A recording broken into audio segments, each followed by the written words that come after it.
Alright guys, here's how I'd make a sequel to The Suicide Squad, James Gunn's The Suicide Squad. We gotta get moving here. This is gonna be a long video. This is gonna be like 2 hours. Okay, Suicide Squad 2, also known as The Two-Suicide Squad.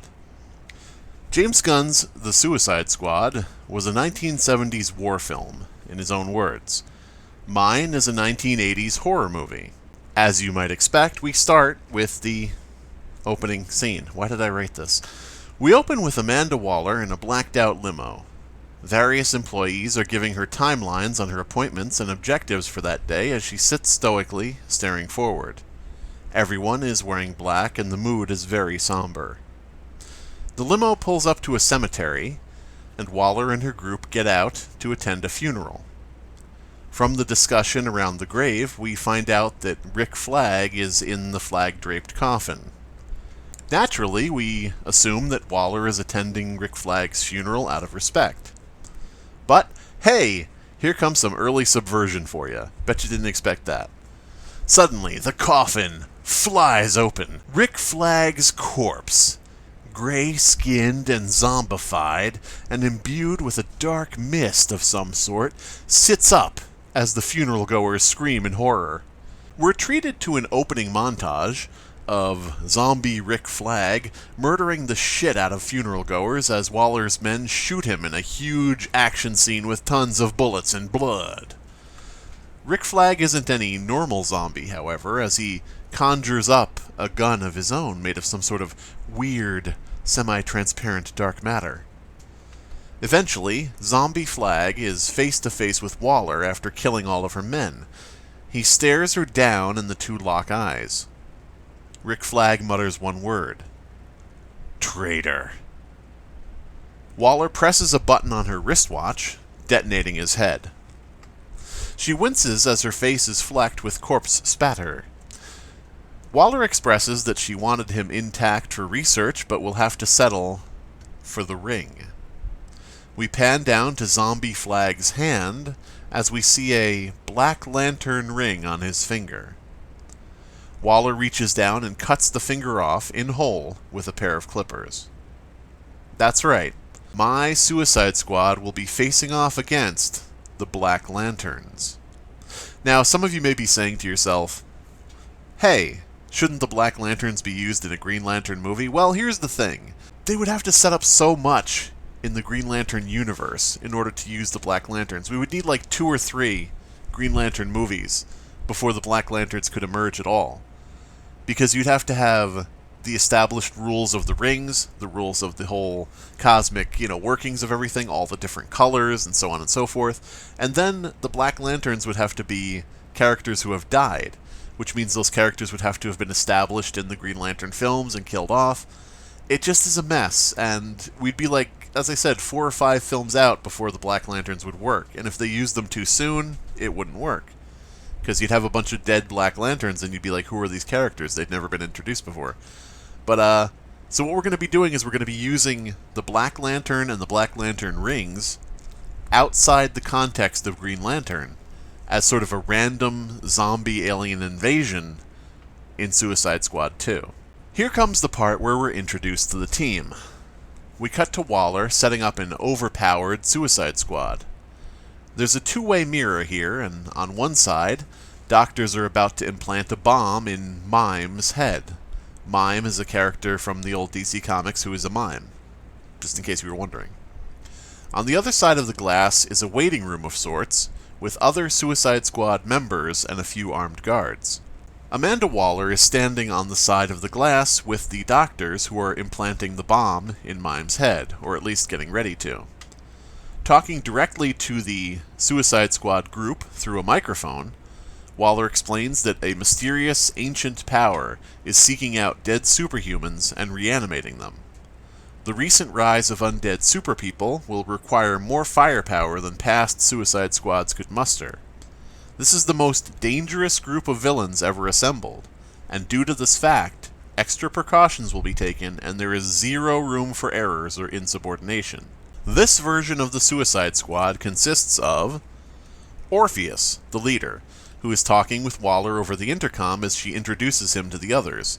He's sort of like a biker Batman. Simon, a creepy, leering psychic with an exposed brain in a glass dome.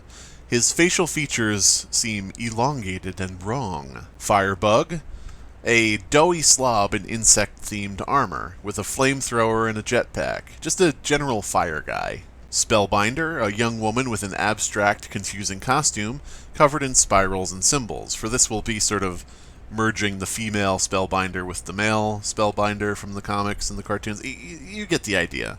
We're making changes for the movie. Last, we have Weatherwizard, who we're just going to completely drop his costume.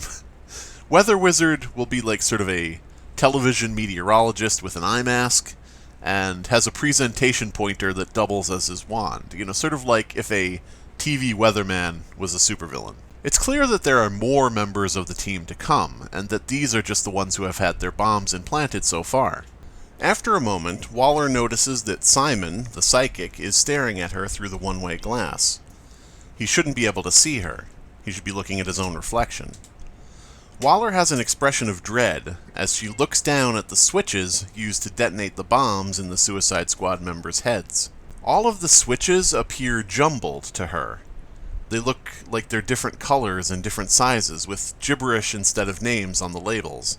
Simon is controlling her mind and warping her perception of reality. Simon says through the glass that he's in charge now. In response to this, Waller immediately flips all of the switches at once with a sweep of her forearm, turning everyone on the other side of the glass into an explosion of meat. The window is painted completely red.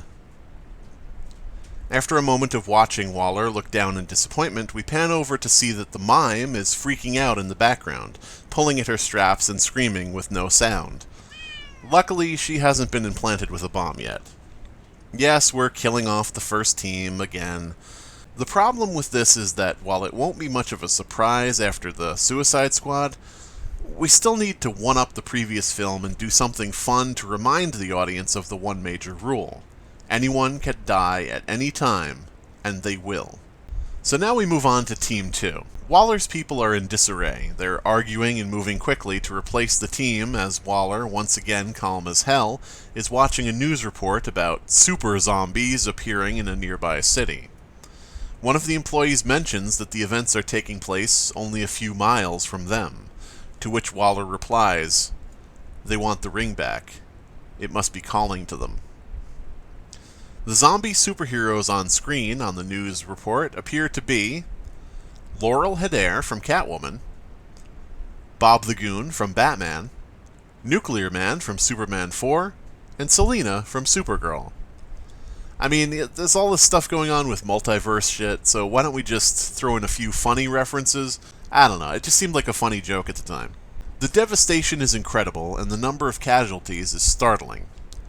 Waller says that they have no choice but to ask him for help one last time. An employee says that it's pointless, but Waller insists. We cut to a very muscular man sitting in a prison common room, watching the same video feed on television. Other prisoners are sitting a good distance away from him, obviously out of fear or respect. We hear Waller's voiceover as the man's name is shown on screen in a bold font. Get me, John Henry Irons. For anybody who doesn't know, that's Steel. He's a DC superhero. Anyway, Waller is sitting down with Irons at a simple metal table in a prison meeting room. She says that she is once again lowering herself to beg Irons to join the Suicide Squad initiative. She needs a leader. Not only that, but the best leader available to her. Irons states that he has no reason to join, and that he'll be out of prison in a few years after taking a plea deal. See, John Henry Irons, aka Steel, was supplying high-tech weaponry to other superheroes, and the government considered that weapons trafficking. It's sort of like when they, catch somebody on tax evasion because they, don't like what they're doing, like the whole vigilante thing, I don't know, whatever. Steele turned himself in and argued his case in good faith, and now he's sitting in a minimum security prison. The problem is that Steele is not a murderer, he's a superhero. He's not like the other prisoners. Waller notes that they've both seen the news, and destroying undead superheroes isn't technically murder, it's restoring natural order. Waller states that if Steel is too worried about his image to put some corpses back to rest in order to save every living thing on Earth, then maybe he really isn't a hero at all. Hearing this, Irons begrudgingly agrees to help, but remains highly skeptical of Waller. So there we have it. The leader of our Suicide Squad is Steel. Waller gives a rapid-fire description of the team, comedically summarizing each character in one sentence as they are briefly shown on screen in mid-action. It sort of is like a rapid-fire bullet point list where we're not really given much view of each character, and that's sort of used for comedic effect. Like, we'd like to see more of each of them, but it's like cut off in mid-action scene. So here's the team. Pinball Wizard, armed to the teeth with flashy death devices. Live Wire, she's made electricity her bitch. Shadow Thief, he's two-dimensional, moves along surfaces, gets into a lot of places he shouldn't. Heckler, a living cartoon character. Ultra, a redneck abducted and experimented on by 4 different alien species. At the same time? No, on 4 separate occasions, completely unrelated. Unluckiest man in the galaxy. Helgramite, a big fucking bug man. Mime. Everything she does and everything she touches is completely silent. Wild Dog. He's good with guns. Ragdoll. A psychotic contortionist who loves knives. Dreamslayer. With the power of bullshit. Bullshit? Dreamslayer has over 100 super abilities and counting. He seems to just pull new ones out of his ass whenever he feels like it. Last but never late is Clock King. A master at predicting opportunities and obstacles in advance. While you're eating cheap sushi, he's pinpointing the exact moment you'll shit your pants. Clock King will be providing Overwatch and helping when he's needed.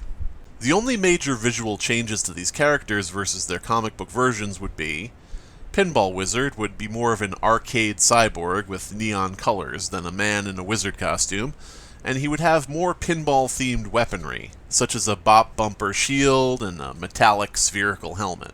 Essentially, we're making Pinball Wizard more pinball-themed than he is in the comics. In the comics, he's more wizard-themed, which makes no fucking sense.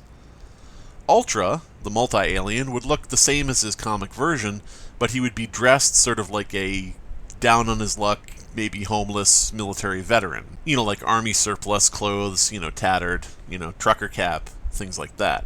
We're going to tap into the general concept of MK Ultra with him, and the connection to UFO conspiracies and the like. He's going to be much more of an everyman, cursed with superpowers, than a traditional hero. Dreamslayer's head won't be a ball of fire, but a regular full face mask with a Dreamcatcher pattern on the front. This is mostly so he doesn't look too outlandish when compared to the rest of the team. In terms of personalities, we'll cover the most important points. Steel is, naturally, our moral anchor throughout the film. Ragdoll would be framed and portrayed much like a horror movie slasher. Dreamslayer is an edgelord who speaks in the third person and thinks he's a god.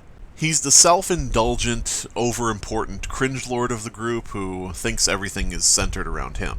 And so, we proceed to the Murderthon.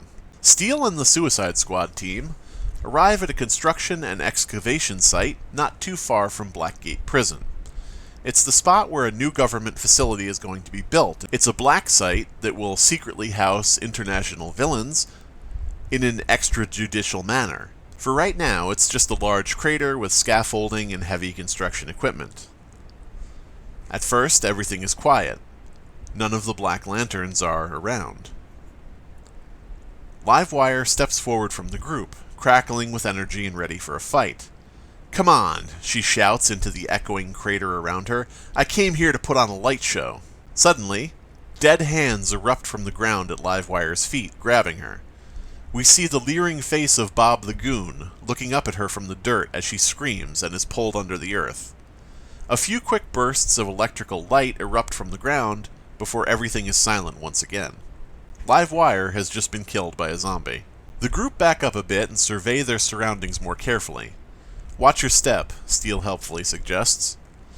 A burst of nuclear energy nearly blinds the group as Nuclear Man descends from the sky quickly, flanked by Selina and Laurel, who lands a Hulk-styled super jump. The two groups have your typical no-holds-barred barrel. Barrel? They have a barrel. Really? Okay, Slimebeast, sure. The two groups have your typical no-holds-bar... Fuck. The two groups have your typical no-holds-barred battle. Construction equipment gets upended, exploded, and used as improvised weapons. Helgramite tears Selena in half, but being that she's undead, she still uses her magic to lower a wrecking ball, which crushes Helgramite's head and sits on his shoulders before they both fall to the ground. Helgramite is dead. Ultra, Heckler, and Dreamslayer overpower Laurel, whose major superpower is hard skin, quickly reducing her to rubble. Similarly, Bob the Goon is excessively shot down by Wild Dog, and Ragdoll severs Bob's head. As the battle commences, Clock King sits in the driver's seat of a large crane, reading The Time Machine by H.G. Wells. When the right moment arrives, he slowly marks his page, closes the book, and flips a lever, moving a girder as Steel and Nuclear Man fight atop it. This move allows Steel to knock Nuclear Man from his position and into an industrial grinder that at first chokes on Nuclear Man's body and then explodes in a radioactive fireball. Steel mentions to Waller over radio that the Black Lanterns seemed to be digging around in the site, and that one of them even came up from the ground and killed Livewire. Almost immediately, Waller tells them to get the hell out of there. As it turns out, the Black Lanterns didn't come to this site randomly. This is a spot where the remains of Suicide Squad members have been unceremoniously buried in a mass grave beneath the building that's about to be constructed. Even if there were only superpowered scraps left of the bodies, they were buried here so that they could be kept track of. Rick Flag was an exception to this rule due to his military service and his good standing with Waller. The rings from the 4 killed Black Lanterns leave the bodies and levitate in front of the horrified Suicide Squad before disappearing in a burst of black mist. The ground stirs and becomes as tumultuous as quicksand, while the remaining Suicide Squad members flee the area. The ground swallows equipment and trailers as they move to higher ground. The Suicide Squad members who can fly carry the others to safety, except for Dreamslayer, who is disinterested in the petty lives of lesser beings. The squad converges in a nearby government office building that's full of employees. Office drones stand in shock, and some scatter as the group move through the building and set up in a meeting room. Steel demands more information from Waller, who uplinks some files to him. Steel's suit projects the information onto the office presentation screen. Cheap office posters comedically hang around the presentation screen with phrases such as, "Living the dream," and "Look busy, the boss is here." Just general mundane, unfunny office stuff to give a bit of a lighter mood to the scene. According to the data provided, a villain by the name of Black Hand was apprehended, and a mysterious Black Lantern in his possession was confiscated, along with 5 rings that were permanently fused to his one withered, dead hand. Though his power and its origins were not fully understood, Black Hand was secretly executed as a threat to the existence of life itself. Everything else is classified. Only upon Black Hand's death did the rings come loose from his hand, at which time they disappeared. Waller was called to Rick Flag's funeral when one of the rings was spotted on his hand inside the coffin by someone preparing the body. The other rings are, of course, still free and in the wild. The office building is soon attacked by a new group of 4 undead superhumans who have been exhumed from the previous location. The attackers include Polka Dot Man, who is flinging black dots, Captain Boomerang with a boomerang made of pure dark energy, Diablo, who's engulfed in black flames, and a mysterious character who we don't see clearly just yet. The Suicide Squad hear the ruckus and leave the presentation room, moving cautiously through the building. Shadow Thief, moving along the walls, listens at a door to see if the Black Lanterns are on the other side. As soon as everything is quiet, Captain Boomerang kicks the door open from the other side, and since Shadow Thief is two-dimensional, with his body pressed against the wall and his head against the door, this beheads him in a spray of blood. Shadow Thief is dead. The Black Lanterns slaughter office workers as they make their way to the Suicide Squad, who similarly move to square up with them. Steel pulls a fire alarm and tries to focus on evacuating workers while he's being attacked, but the others aren't as altruistic and engage in a direct fight. Seeing Polka Dot Man firing off a cluster of black dots, Pinball Wizard steals himself behind his shield. The dots eat through the shield and Pinball Wizard, leaving his metallic headpiece to roll across the office floor, spreading a trail of blood. Pinball Wizard is dead. Wild Dog raises a gun and prepares to shoot Polka Dot Man, while Ragdoll raises a knife as Diablo approaches him. At a nearby desk, we see a close-up of Clock King's hand as he puts down a copy of A Wrinkle in Time. Clock King steps up between Wild Dog and Ragdoll, as all three look toward Diablo and Polka Dot Man. We focus in on Clock King's eyes as the film moves to slow motion, then freezes entirely. We hear seconds slowly ticking past as everything moves in a stop-motion style. Wild Dog fires his gun at Polka Dot Man, but his bullets are mostly eaten up by a cluster of black dots that proceed to burn through Wild Dog, killing him. Similarly, Ragdoll stabs at Diablo, but instantly catches fire on contact and slowly burns to death. Suddenly, we snap back to reality as we pan back out of Clock King's eyes. None of the events surrounding Wild Dog and Ragdoll have actually occurred yet. These are things that Clock King has been predicting. With each hand, Clock King grabs the gun and the knife from Wild Dog and Ragdoll, then switches them between the two characters. After only a fleeting moment of confusion, Ragdoll shoots a fire extinguisher on the office wall, dousing Diablo before emptying the rest of the magazine into him.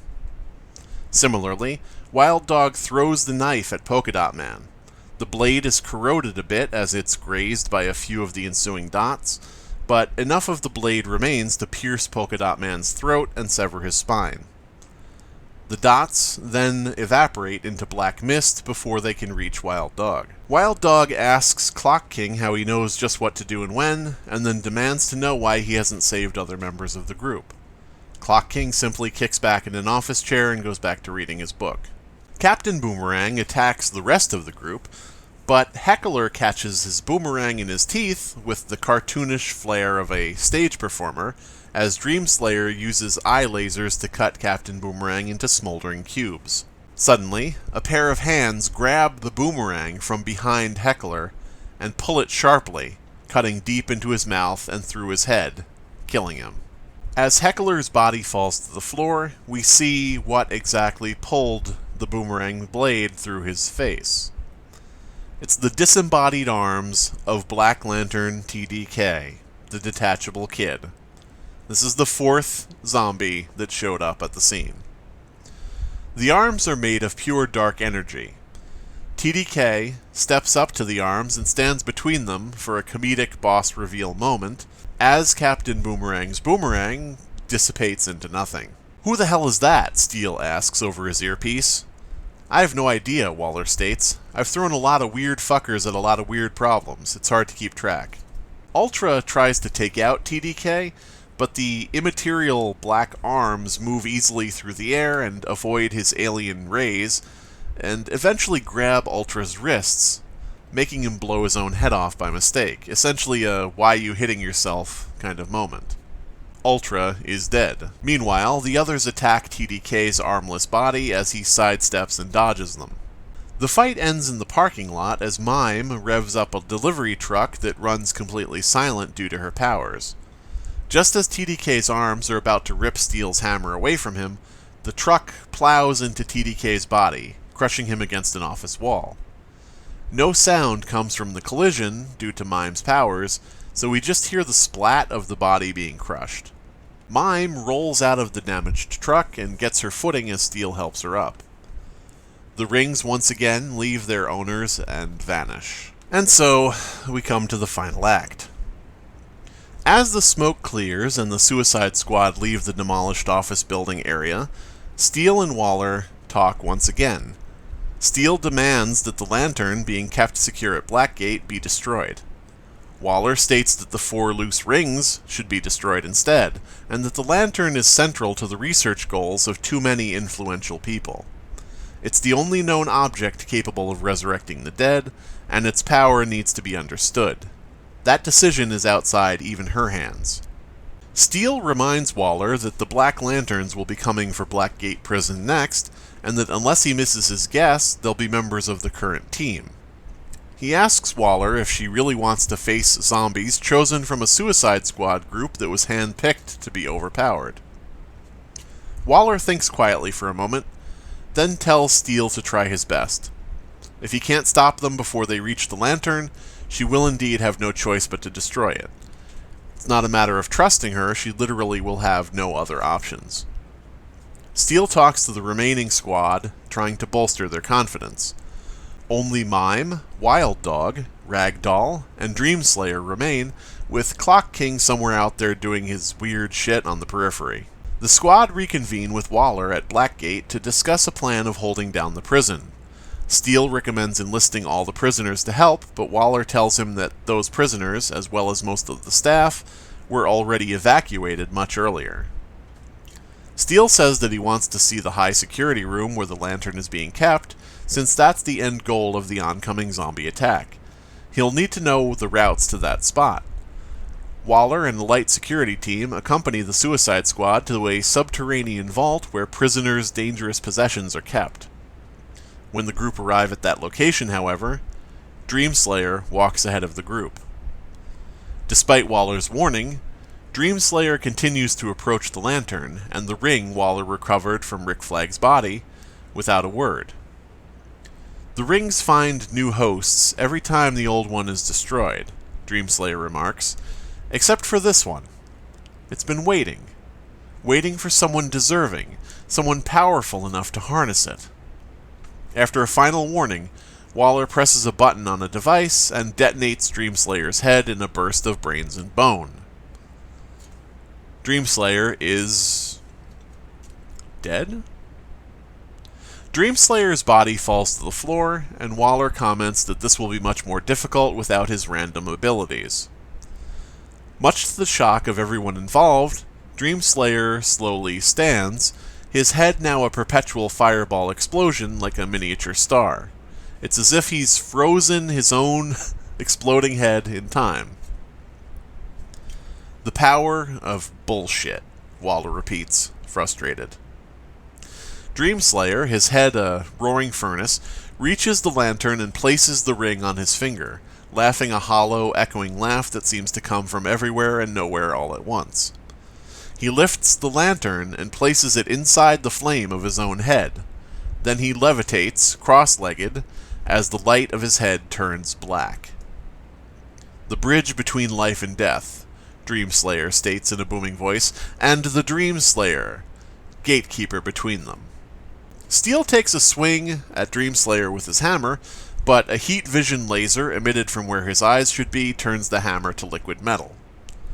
Dreamslayer gestures, and a door opens. Through the door emerge Pinball Wizard, Livewire, Hellgramite, and Ultra, now Black Lanterns. Led by Dreamslayer, the undead superhumans lay waste to the armed guards almost instantly, with combined attacks that turn them into unrecognizable gore in an instant. That's why the Fifth Ring chose Flag, Waller realizes. A team needs a leader, even theirs. Steele ushers Waller to safety as the group quickly closes the heavy vault door, locking the undead inside as they bang and claw at the door. The squad then scout the various rooms of the vault around them as fast as possible. They stop at an entire room dedicated to storing the items owned by Batman's villains. As it turns out, Batman sends people there so often that there's rather a lot of items that have collected over time. So the group decide to re-up their weapon supply using Batman's Rogues Gallery, or more specifically, their possessions. Steele wields Harley Quinn's mallet. It's not his hammer, but it'll do. Wild Dog wields one of the Penguin's umbrellas rigged with a machine gun and a bayonet. Ragdoll wields Mr. Freeze's ice gun. Mime picks up what looks like a simple spray can and studies it in her hands. Waller immediately scolds Mime and says that that's a can of Scarecrow's fear gas, and unless she wants to give a zombie a nightmare, she should pick a real weapon. Hearing this, Mime puts the can down and picks up Catwoman's whip, cracking it, but with no sound, because everything that Mime touches is silent. Anyway, as the undead break in, Hellgrimite is the first to enter with an unholy bug-buzzing roar. It's like 1,000 angry cicadas from hell. Ragdoll does his best to freeze the beast as it approaches, and Steel smashes at it with the hammer, shattering pieces of undead Bugman off of his body. Livewire and Ultra attack with deadly bursts of energy, electricity, and space lasers, blowing holes through Ragdoll as he stumbles toward them, attempting to freeze them. Ragdoll falls to the ground, basically Swiss cheese. Ragdoll is dead. Wild Dog lights up Ultra and Livewire with the umbrella gun, closing distance as he yells in rage. He stabs Ultra with the bayonet, lifting him up in the air and firing the gun into Ultra's chest as he's held in place by the blade. Mime moves quickly and silently in the darkness as Livewire illuminates areas with light in search of her. Livewire blasts a few possible hiding spots as Mime barely gets away without being spotted. Finally, Mime leaps onto Livewire's back, strangling her with the whip. Livewire shocks Mime off of her, but Mime is resilient and immediately falls into a backflip, looping the whip over a roof beam. Mime pulls on the whip and chokes Livewire until an audible snap is heard. Wounded but still moving, Hellgrimite shambles toward the group slowly. The remaining survivors are nearly broken, but ready to fight the weakened Hellgrimite again. Instead, as Hellgrimite approaches, Mime deftly swings Livewire's body into him, delivering enough of a final shock to kill him. That's a long way to go to make a bug zapper, Steel notes. Haha. A dull thrum begins to rise as the room shakes. While Waller, Steel, Mime, and Wild Dog try to stay on their feet, the room falls apart around them, bursting outward as if it's pulled in every direction by an invisible force. Beyond the room, there's only darkness. Dreamslayer levitates in that darkness, looking as if he's slowly transforming into some sort of flame-headed Lovecraftian old god. "Thank you," Dreamslayer says plainly. "Now that you've released the 4 rings, they're mine." The rings circle Dreamslayer, then place themselves onto his hand alongside the 5th. His hand immediately turns black and withers in the same way Black Hand's hand was shown earlier in the film. Black Hand's hand, Black Hand's hand. Dreamslayer says a bunch of edgy, self-important monologue bullshit as everyone slowly loses their fear, growing bored and becoming annoyed. Nearby, we zoom in on a crate. On top of that crate, a book. It's a copy of Thrice Upon a Time. Clock King slowly walks up next to Waller. She looks at him blankly, unsure of what to make of the situation. Clock King hands her a spray can. It's Scarecrow's fear gas. Dreamslayer continues to rant about a new age of darkness, of unlife, and how he will sit on a throne made from a billion tortured souls screaming for eternity. Waller, now standing at the edge of the darkness, sprays the fear gas into Dreamslayer's flame-enveloped face, turning the black flames green as chemicals touch the fire. We zoom out on Dreamslayer as he realizes he's now alone in the darkness. He's under the effects of the fear gas. A horde of other, much larger Lovecraftian beings rise above him. "No!" Dreamslayer shouts. "No! No, no, no! I'm one of you! I'm your equal!" He begs the gods to accept him and to stand beside him as they tear him apart while he screams. Meanwhile, in the real world, outside of his fear-induced illusion, we see that the room is actually normal once again. Dreamslayer is simply lying on the floor as everyone beats the living shit out of him with recognizable instruments such as Riddler's cane and Deathstroke's sword. The group are basically brutally chopping Dreamslayer to pieces, and the scene goes on for a little longer than is comfortable. Steel turns to Waller and says, "He was a zombie, right? Like, technically he was already dead?" Waller shrugs and replies, "Sure, John." The Black Lantern itself rolls from Dreamslayer's deceased head and across the floor. Steel puts his metal-clad foot on top of it. "Stop!" Waller demands. "The threat is neutralized for now. We can still..." "Yeah, for now," Steel repeats. "But let's make that forever." Steel stomps on the lantern, shattering it into unrecognizable glass and metal. Wild Dog, exhausted, sits on the floor. "After all that," he says, "she's gonna blow up the bomb in your head anyway." "What bomb?" Steel smirks. "Wait," Wild Dog says, "you're here by choice?" Steel begins to walk away as Wild Dog calls after him. "Hey, you chose to be here. Why are all of you so fucking weird?" Wild Dog continues to rant and shout profanities until Mime sits next to him, putting her arm around him. Wild Dog falls silent and can't yell anymore due to the effects of Mime's touch, but he keeps trying anyway. Waller looks down at the broken lamp, then to the 5 rings in the palm of her hand.